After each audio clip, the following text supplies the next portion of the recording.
My name is Jordan Nelson and my wife's name is Jamie Nelson, and we live in Valdez, Alaska. We moved here 3 years ago in July of 2017.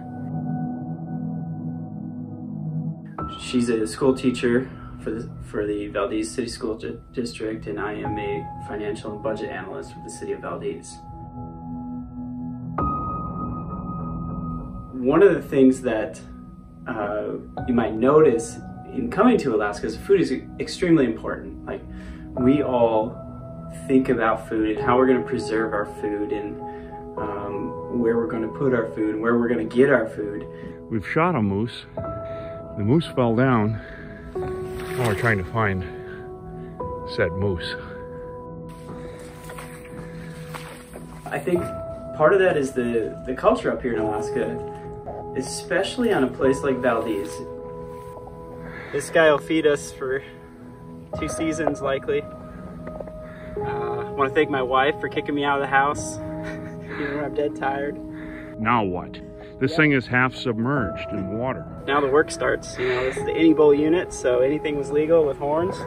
You're gonna go back and get reinforcements. I'm gonna stay here. I got 1 bullet in the magazine in case the bears or the cow moose show up and decide they don't like me working on their boyfriend.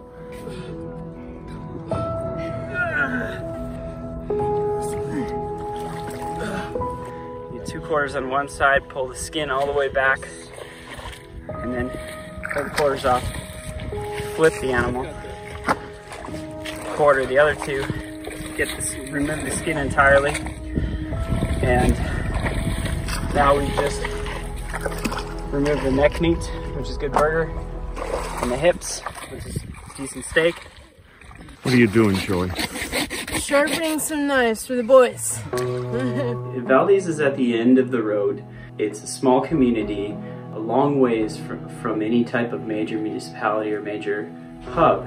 We have our own port here in Valdez, the northernmost ice-free port, but we don't get a lot of our food or a lot of our shipping or anything like that through the port of Valdez.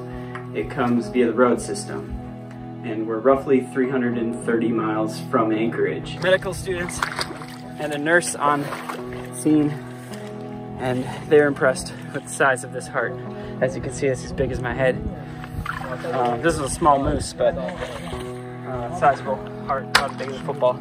If you can imagine, just being at the end of the road like that, the supply chain is extremely fragile.